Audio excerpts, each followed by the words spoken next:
أشهد أن لا إله إلا الله وحده لا شريك له وأشهد أن محمدا عبده ورسوله أما بعد فأعوذ بالله من الشيطان الرجيم بسم الله الرحمن الرحيم الحمد لله رب العالمين الرحمن الرحيم مالك يوم الدين إياك نعبد وإياك نستعين اهدنا الصراط المستقيم صراط الذين أنعمت عليهم غير المغضوب عليهم ولا الضالين. Tevazuyla ilgili olayları anlatıyordum. Bugün onunla ilgili bazı olaylar anlatacağım.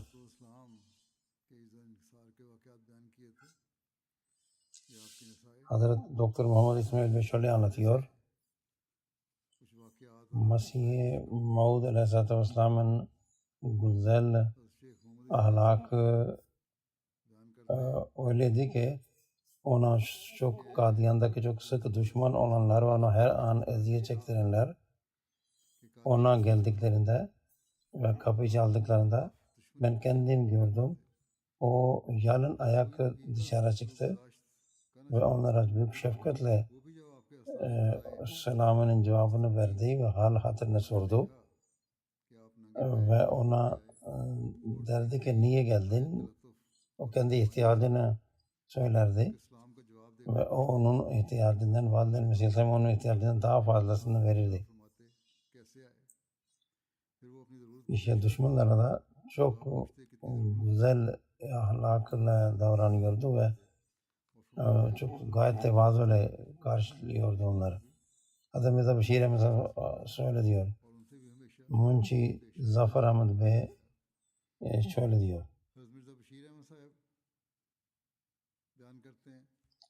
Mevlevi Şehreli Bey onu anlatmıştır. Bir keresinde Mira Baksı işte biraz akıl engelli olan bir insan, akıl gerçekten. O büyük böyle saygısızlıkla Mesih Muhammed Aleyhisselam'a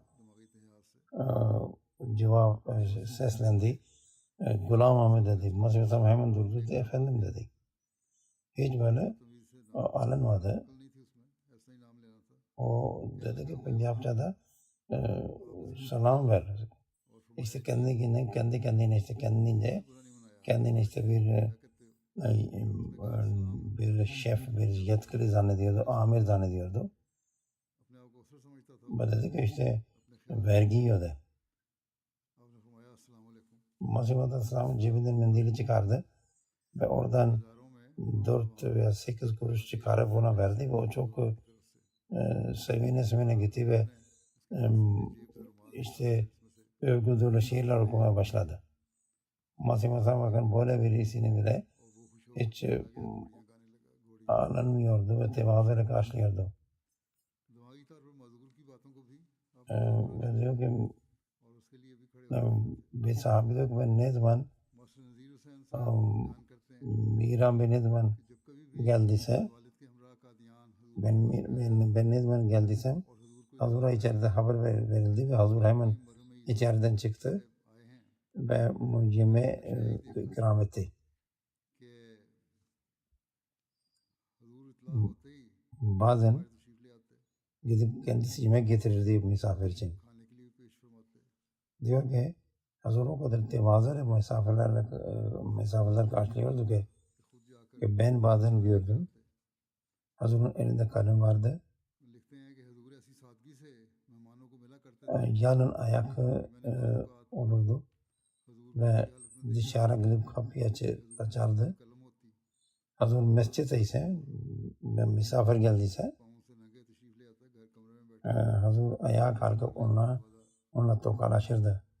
Bir başkasıyla konuşuyorsa birisi geldiyse ve Hazur'a tokalaşırdı. Hazur hemen onun yüzünü çevirip onunla tokalaşırdı. Kısaca gayet tevazu ile gelenleri karşılardı. Hazreti Mufti Muhammed Sadık şöyle anlatıyor. İyi hatırlıyorum. Bir keresinde ben Lahor'dan Gadiyan'a geldim. 1897 veya 98 senesidir bu. Hazır beni mübarek camide oturtturdu. O küçük bir camiydi o zamanlar. Ben yemek getireyim dedi. Kendisi içeri gitti. Ben zannediyorum ki birisinin elini gönderirdi. Yemek az sonra pencere açıldığında baktım ki tepsi içinde yemek getirdi.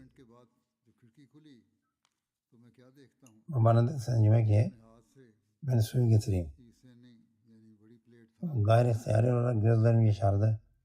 Ki bizim Efendimiz böyleyse, böyle hizmet ediyorsa bize, biz birbirimiz karşısında ne derece hizmetkar olmamız gerekirdi. Onu düşündüm. Mirza Beşir'im diyor ki May Boli diye bir kadın vardı. O diyor ki kadın bir keresinde Masih Muhammed Aleyhisselam'a geldiğinde ve ben ona bir ikramda bulundum. O kendi de yedi ve başkaları da yedirdi ve Hazır beni kirpeçten yaparak camide girip namaz kılardı. Ve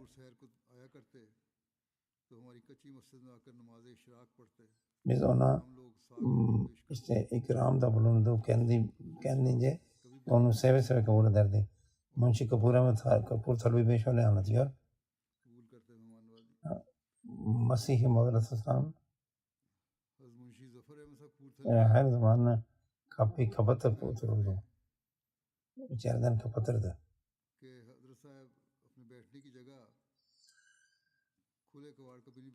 Mirza Mahmud Ahmed, oğlu Mirza Mahmud Ahmed kısa zaman sonra gelip derdi ki kapı çalırdı ve kapıyı aç derdi, o da kalkıp açardı.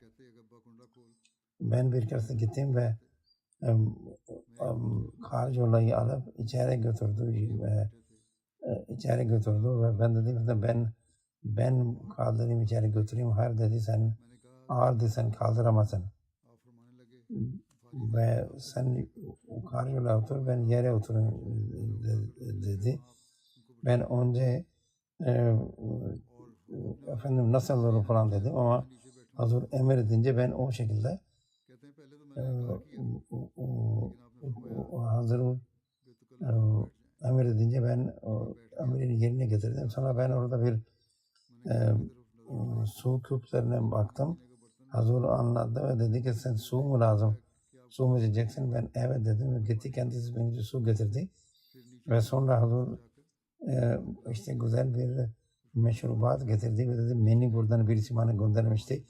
Bir iki hafta önce gelmişti ama ben niyet etmiştim. Önce başka birisini içireceğim bir arkadaşıma, sonra ben içeceğim. Bugün işte bu sana nasibiymiş. Nitekim Hazır o gelen o meşrubattan bir bardak bana verdi. Ben dedim ki efendim sen de bundan sen biraz iç. Ondan sonra ben içeceğim. Masih Aleyhisselam bir yudum içti ve sonra bana verdi. Ben öldüm bu meşrubu. Hazır dedi ki bu bir şişe sen al, bir şişeyi de git dışarıdaki arkadaşlara içir.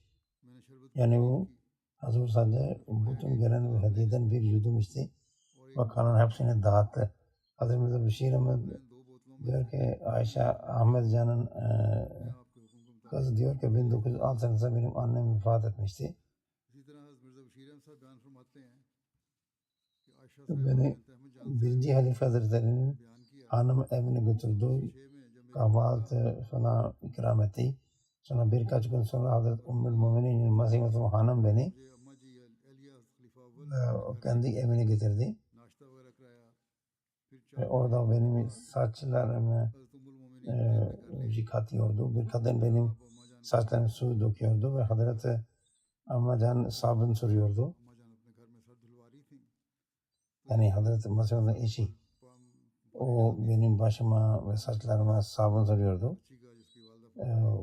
Başka bir kadın ise, diğer bir kadın ise o saçımı su döküyordu saçıma. Masih Maud orada dolaşıyordu, ayakta dolaşıyordu. Masih Maud bunu görünce geldi ve ibrik aldı ve benim saçlarımız yavaş yavaş su dökmeye başladı ve Hazreti ve eşi benim saçlarımı tarıyordu ve Hazır dedi ki böylece saçlar temizlenecektir. İşte belki bit düşmüş olabilir, o bölgede oluyor ve kızcağızın annesi yoktu ve o belki onu bit düşmüştü ve işte Hazır dedik böylece hem böyle yapınca içindeki bitler çıkacaktır. Ev işlemde de yardım ediyordu Mesih Maud Aleyhisselam ve diyor ki ben gerisinde ben huzur su almak için ben ve istedim ki ben bir ibrik verip birisini söyleyeyim bana su getirsin diye. Aniden Masih Maud geldi ve bana dedi ki sen su da mı lazım? Ben evet dedim. Hazır elimden ibriği aldı ve bana içeriden içine su koyup getirdi ve bana verdi. Hazır Mirza Beşir Ahmed Radıyallahu anh şöyle diyor. Murad Hatun Hanım Halife Reşiduddin hanımıdır bu. Şöyle diyor. Bir keresinde validemizin eşi Hazreti Ummul Muminin ile beraber biz mango yedik ve o mangolar ise sadece emilerek içilen yenilen mengeler vardı. Birçok kadındı ve orada bir küçük bir yiyin oluştu. Onun çekirdeklerinden ve kabuklarından ve orada da sinekler üşüşmeye başladı. Bazı hizmetçi hanımlar da oradaydı. Masih Maud oradan geçti ve bunu görünce ve bir ibrin içine bir dezenfektan koyup ve onlar o yığın üstüne döktü ve kimse bir şey söylemeden böyle kendi tevazusuyla bilfil kendisi bu iş yaptı. Bir keresinde bir vefat geldi. Orada Lahor'dan bazı saygın kişiler vardı. Doktor Allama İkbal vardı. Sahabuddin Bey vardı. Masih Maud'la görüşmek için geldi. Ve bu Doktor Ghulam Ahmed diyor ki gece diyor yemekten sonra işte karyolar dağıtıldı. Ben kendime iyi bir karyola almıştım ama Çodri Şahabuddin Bey sonradan Sar Şahabuddin denildi. Benim eşyalarımı sağa sola koyup burada benim karyolumu ele geçirdi. Masih Maud'dan sonra geldi ve herkese sordu. Bir ihtiyacınız var ve herkes dedi ki yok benim bir ihtiyacımız yok. Bana geldiğinde ve ben durumumu anlattım. Bunun üzerine Masih Maud dedi ki tamam sen merak etme ben senin için karyola getireyim. Bunu deyip kendisi gitti. Bayağı zaman geçti ve hiç o karyola gelmeyince ben içeri gittim ve baktım ki birisi bir karyola örmektedir ve yapmaktadır. Ve Masih Maud onun başında bir orada bir ışık öyle duruyor Masih Maud. Ve ben çok utandım. Ben de efendim bu lambayı bana verin ben tutayım. Masih Maud dedi hayır zaten en son örgüsü kalmıştır. ve mesela ben bu olayını görünce, bu ahlakını görünce ben düşündüm. Çok utandım ve dedim ki bu yüz katiyen yalancının yüzü değildir. Mesih Muhammed Aleyhisselam gönderilişinden önce, Allah tarafından memur edilmeden önce babasının mahkemedeki davalarını görmeye gidince sahabe diyor ki ben işte bir hizmet eden birisiydim ve Mesih Muhammed Aleyhisselam beni bindirirdi, ata bindirirdi ve kendisi yürürdü. Ben derdim ki efendim ben çok utanıyorum efendim. Mesih Aleyhisselam dedi ki sen biz yürürken utanmıyoruz da sen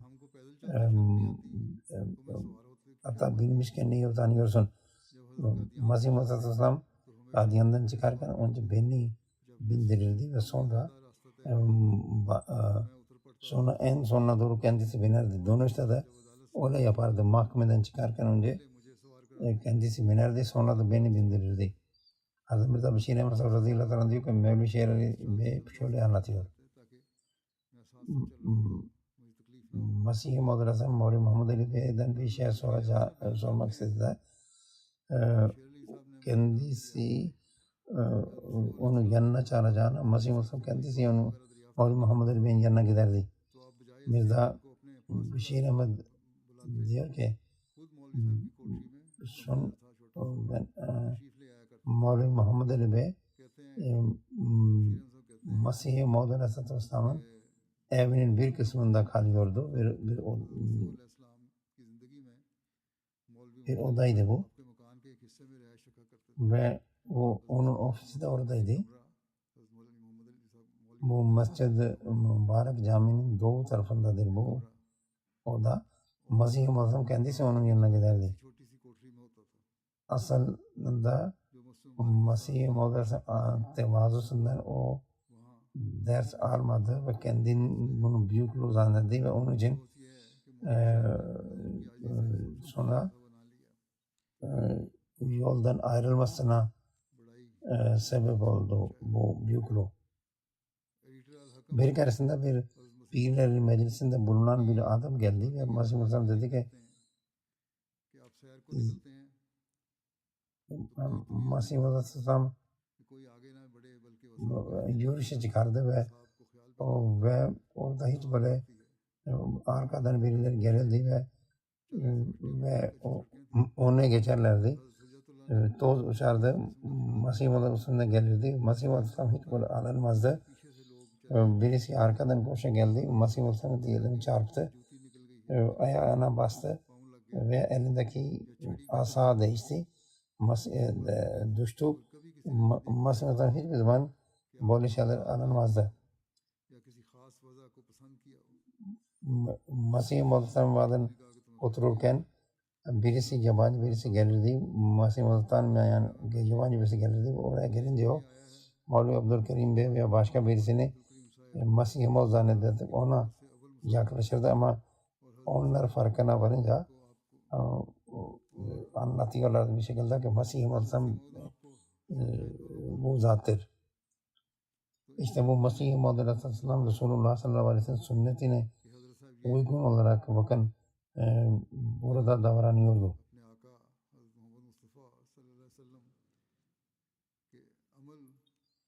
Doktor Bişaret Ahmed bir rivayeti var.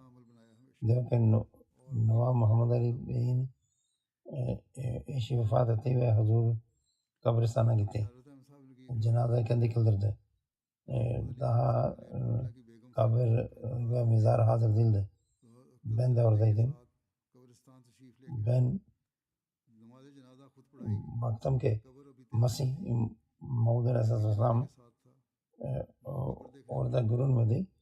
Sonra baktım ki orada bir yerde bir gölgede yerde oturuyordu. Ben hemen gittim ve dedim ki hazır bir yer oturuyordu. Ben gittim orada bir gölgede bir çarşaf serdim ve Hazır'a dedim siz buraya oturun. Hazır geldi. Tamam dedi. Hazır oturdu. o gölgede Masih Musa gören herkes oraya gelmeye başladı. Mesela her gelende buyurun buraya gelin ve onu o serilen çarşafa oturturdu her gelen misafire. Masada geri çekiliyordu misafirler oturdukça ve bir de baktım ki Masih Musa topraktadır ve gelen bütün misafirler, bütün muritleri çarşaflardırdı ve gelenler işte mülakat ve görüşme sevgisi de bunun farkına varmadı. Ancak ama ben bunun farkına vardım ve içimden çok hem onlara kızıyordum içinde hem de imana artıyordum ki Allah Masih Maud'a ne yüce mertebe verdi ve ne kadar Masih Maud tevazusu ne kadar yücedir, ona şaşkın kalıyordum. Abdullah Atam bir papazdı ve onunla bir münazara olmuştu Lüdhiyana'da ve Karnal Bey geldi, bir albay geldi ve dedi ki ben Masih Maud Aleyhisselam'la görüşmek istiyorum. O sakallı yoktu, tam tıraş etmişti ve ben dedim ki efendim siz içeri gidin, biz kimse içeri girmesine izin vermeyeceğiz. İçeride o Masih Maud Aleyhisselam'a yarım saate yakın oturdu Masih Maud Aleyhisselam'la beraber. Dışarı çıktığında onun gözleri yaşlar içindeydi. Ben dedim ne oldu efendim, ne oldu içeride? Dedi ki ben içeri gittiğimde Badlan Mesih Aleyhisselam bir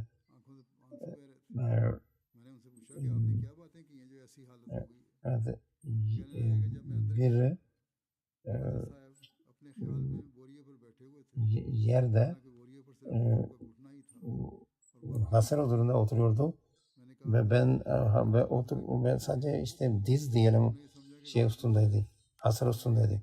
Ben dedim ki efendim sizi hasır huzurunda oturuyorsa öyle bir sordum ki o hazır zannetti ki ben çünkü albayım, belki ben yere oturmak istemiyorum, bana hemen verdi, hasır verdi. Ve Masih Maud dedim ki Masih Maud Aleyhisselam dedi ki kendi sarını açtı, başındaki sarını açtı ve oradaki o çarşaf olarak onu serdi, dedi ki sen buraya otur.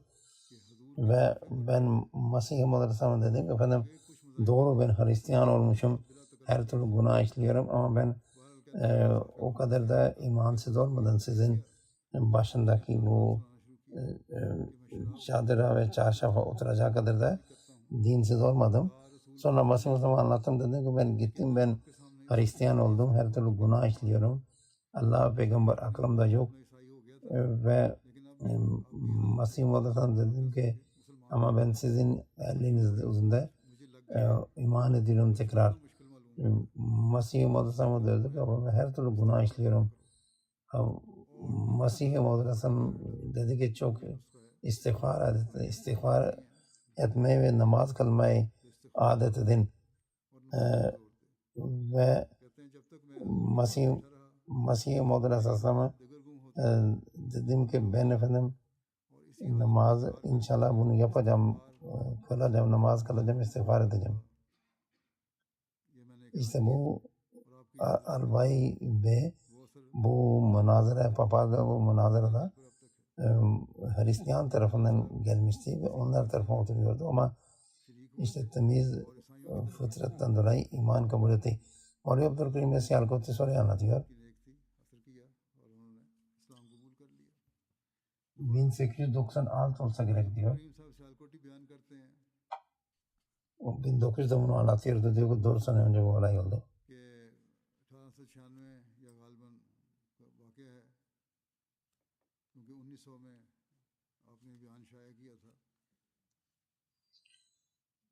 Masih Maud'un evdekiler Lüdhiyana'ya gitmişlerdi ve Haziran ayıydı.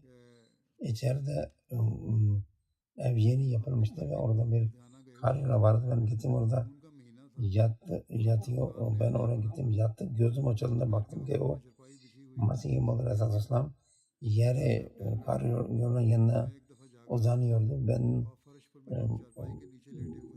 kalktım ve dedim ki efendim utandım, dedim ki siz niye burada uzanıyorsunuz? Masih Maud dedi ki hayır efendim de, siz yatıyordunuz ve ben oraya aslında sizin için nöbet tutuyordum ki çocuklar gürültü yapmasınlar. Bir sahabe diyor ki ben 896 seneden Masih Maud'a biat ettim. Akşam namaz vaktinde Munshi Abdurrahim ve Cemaluddin Sikhavani de geldi namazdan sonra. Munshi Bey bana işaret ederek dedi ki Hazur bundan biat alın. Masih dedi ki içeri gelin. Ben içeri gittim, Beytül Fikre girdim. Masih Maud Har yolunun ayak tarafında oturuyordu ve bana baş tarafa oturmamı istedi. Ben ondan çekindim ve ama Hazur'un emri gereği ben oturdum. Hazur'un bu muamelesini görünce ben çok şaşırdım. Ve düşündüm ki nerede o pirler ki o kimse onların aynı hizada oturamıyor muridleri. Ama bu Masih Maud Aleyhisselam'a bakın ki o kendisi ayak tarafa ve kendi muridlerini de baş tarafa tutuyor. Hazreti Musa Cafer Ahmad Bey şöyle diyor. Bir keresinde Mirşi Ulma Bey ve ben Ludhiana'da Masih Maud dedi ki bir gün siz Kapurthala'da buyurun bizim. O zaman Kapurthala'da bir tren gelmiyordu, o zaman yoktu orada tren istasyonu. Ondan sonra bir gün aniden Masih Maud Kapurthala'ya geldi ve faytondan inip Fatavali ismini camiye gitti. Kapurthala'ya yakındı bu.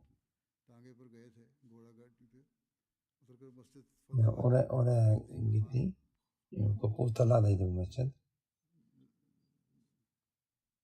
Hazur orada caminin imamına amli değildi. Ona dedi ki git ki Munshi Arura Khan ve Munshi Zafer Bey ve Arura Khan Bey benim geldiğimi der haber ver. Biz o zaman diyor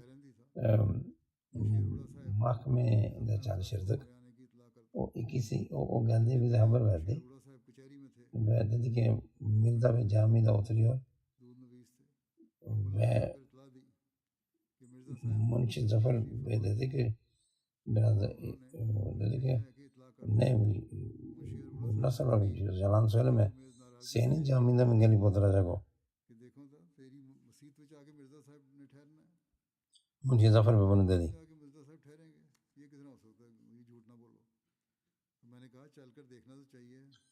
Sonra o benimle geldi ve baktı ki Masih Maud oradaydı, bir yerde uzanıyordu ve Hamd Şah Bey onun ayaklarını uyuşturuyordu. Munshi Bey dedi ki efendim siz buraya gelecek ise bize haber verseniz biz gelip sizi karşılardık.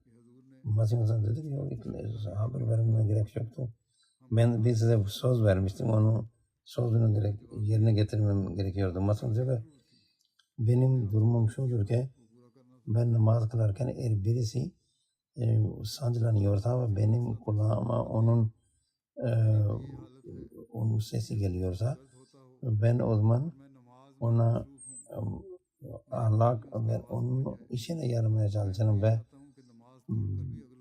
ben eğer bir arkadaşınız için bu kardeşinizde bir zor durumdaysa onun için hiçbir şey yapamıyorsanız onun için en azından dua edin ve ben bizim kendi kardeşin şöyle dursun eğer yabancı birisi veya da Hindu ve diğer mezheptakiler birisi, dindakiler birisi birileri eğer zor durumsa onlara da yardımcı olun. Masih Maud şöyle diyor. Bir keresinde ben dışarı yürüyüşe çıkmıştım. Abdülkerim isimli bir arazi memuru benim yanımdaydı. Orada bir kadın yatmış falan yaş kusur yaşındaki bir kadın geldi ve ona o arazi memuruna bir mektubu uzattı, dedi ki bunu bana okur musun? O onu azarladı. Ben de biraz arkadan geliyordum. Ben o kadının elinden mektubu aldım. Ben çok içim acıdı onun davranışından dolayı mektubunu aldım. Ve onu ne diyeyim okudum. İyice konuyu anlattım. Bu memur çok mahcup oldu. Çünkü hem benimle durmak zorunda kaldı. Hem de pardon hem de sevaptan mahrum kaldı. Mirza Bashir Ahmed diyor ki Hz. Masih Muhammed kiminle görüşüyorsa güler yüzlü olarak onunla görüşürdü. Ve her Ahmedi zannediyordu ki benim Masih Muhammed meclisine gidince oradaki onun için sıkıntılar uzaklaşıyor. O en basit sayılan insanı bir sözünü dikkatle dinlerdi. Ve her Ahmedi zannederdi ve herkes zannederdi ki en çok Masih Muhammed onu seviyor. Bazen peygamber edebitlerinden bilmeyen peygamberlerin meclisinin edeplerini bilmeyen insanlar ilgisiz kıssalarını uzun uzun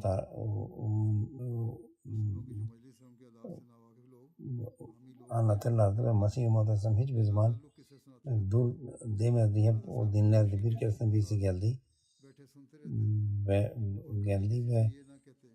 ayağını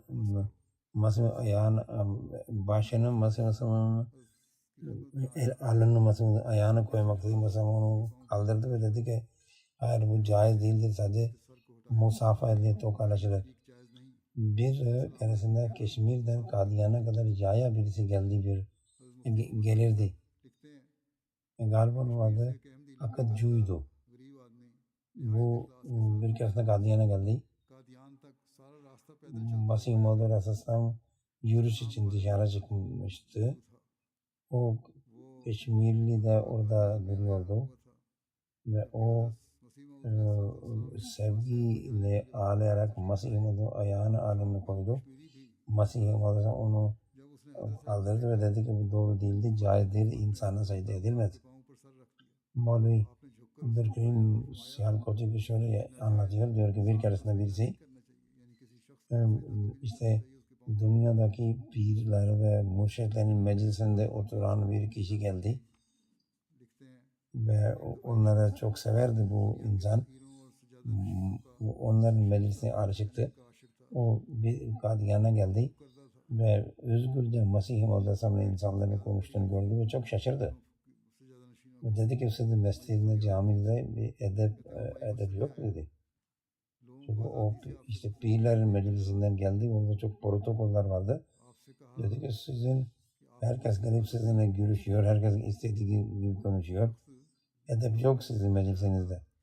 Hiç saygı yok orada. Masih Maud Aleyhisselam dedi ki ben asak suratlı ve olup bir vahşi hayvandan, yabani hayvandan milletlerin insanların korktuğu benden korkmalarını istemem. Ben put olmaya değil, put kırmaya geldim. Ben kendi nefsimi Allah bilir ki bir zerre kadar başkalarından üstün tutmam. Kibirli insan Allah'a değil, kendi nefsini tapar. Mirza Bashir Ahmed radıyallahu anh diyor ki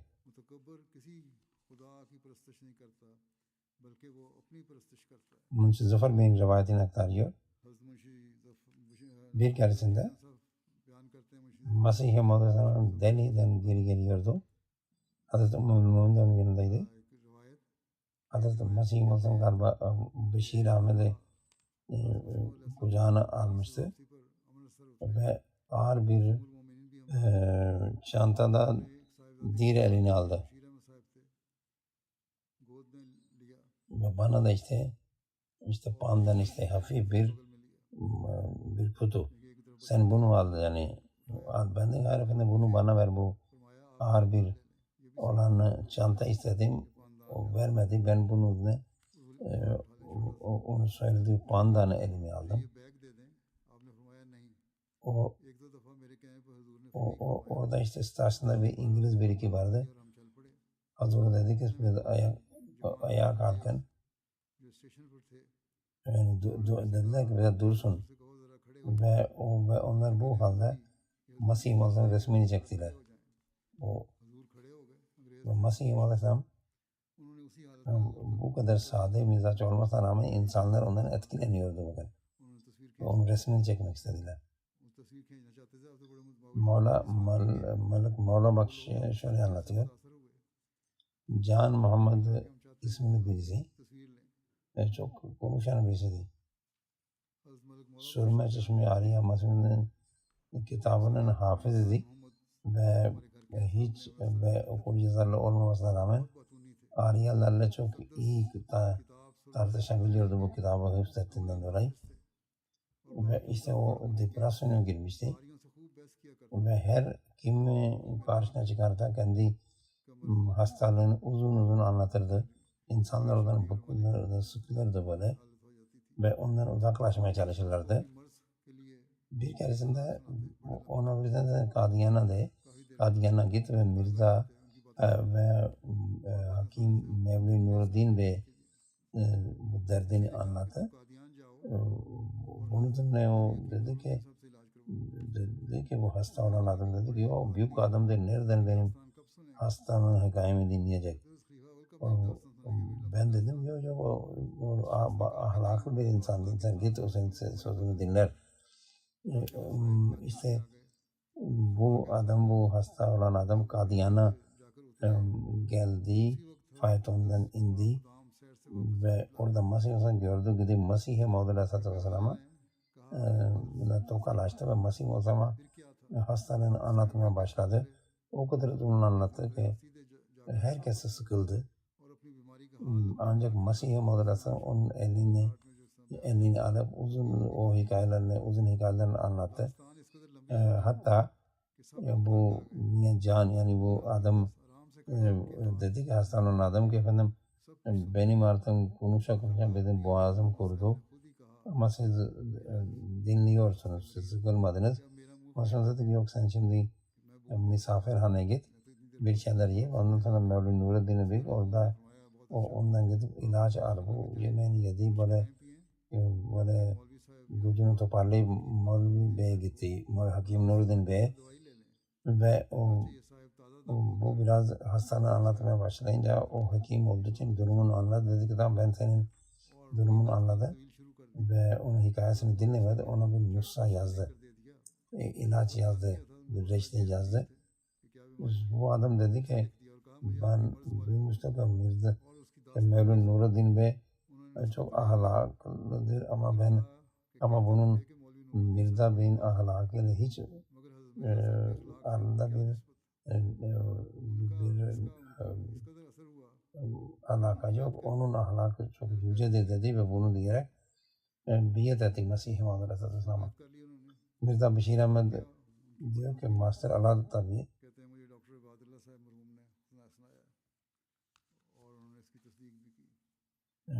böyle anlattı. Bir keresinde Lahora Ahmediye Bildiği'de Mesih-i Maud Aleyhisselam teşrif buyurdu. Bir Mustakim ismi bir zayıf bir insan geldi. O Mesih-i Maud'un yanına yaklaşamadı.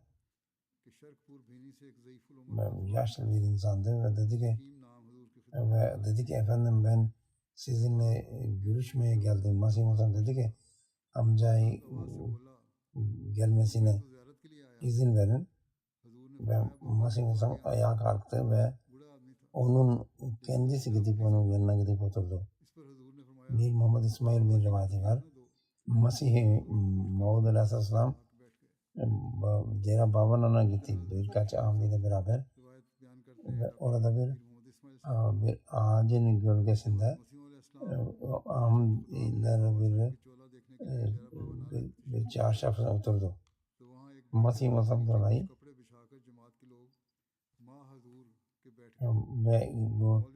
ve oraya gelenler dışarıdan Mesih-i Maud'un geldiğini duyunca Mesih-i Maud Aleyhisselam'la ziyaretine gelenler oldu ve onlar Mevlid Muhammed Hasan Bey'i Mesih-i Maud zannedip onunla tokalaşmaya başladılar. Mevlid Muhammed Hasan Bey bunun farkına varınca bu insanlara söyledi ki Mesih Musa budur diye.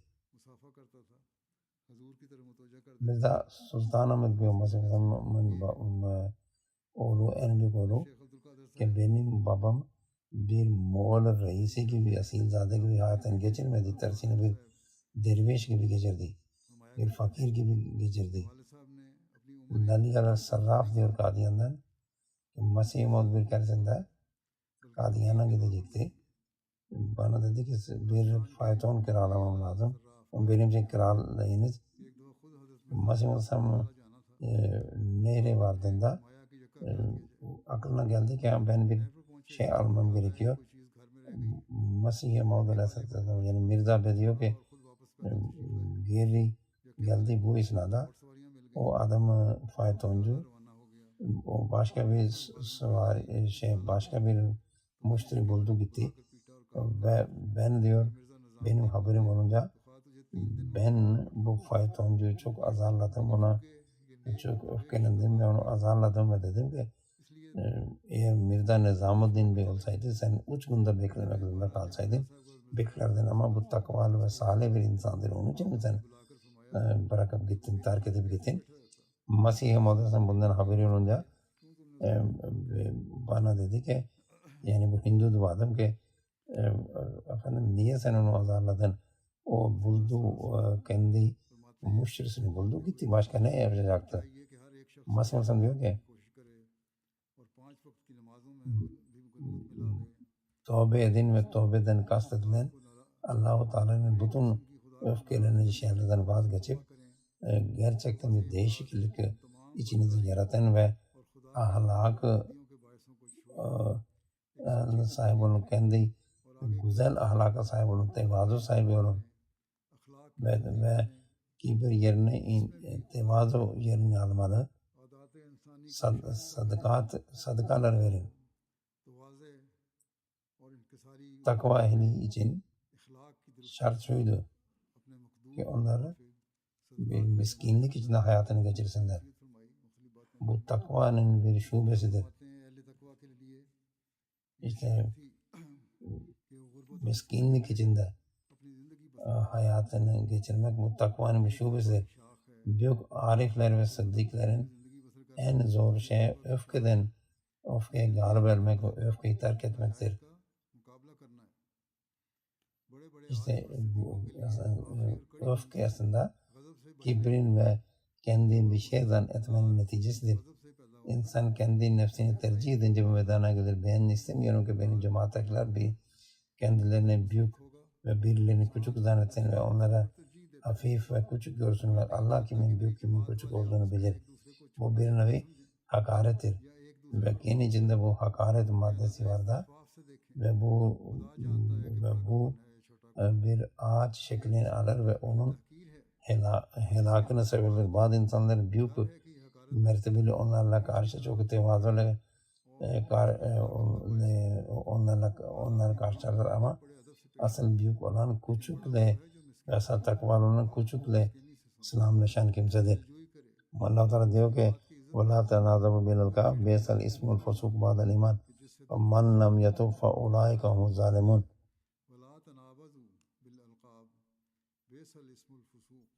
Birbirine kötü ad vermeyin. İmandan sonra fasık ismini almak çok kötü bir şeydir ve kim tövbe etmezse o çok zalimdir. Bunun ayrıntılarını anlatırken mesela şöyle diyor, birbirine bir ad koymayın. Bu fasıkların ve facillerin ilmidir. Eğer birisinin bir adı takıyorsa o aynı ismi görmeden ölmeyecektir. İşte hiç kimse dünyevi usullerden saygın olmaz. Allah indinde muttaki olan, takva sahibi olan ancak saygındır. Allah indinde inna akramakum indallahi atkakum. Allah indinde en iyi takva sahibi, en iyi saygın olan, takva sahibi olandır. Allah Teala bizim içimizde tevazu yerleştirsin ve Mesih-i Maud Aleyhisselam'ı biat ettikten sonra biz İslam'ın gerçek öğretisini uygulayanlardan olalım. Amin.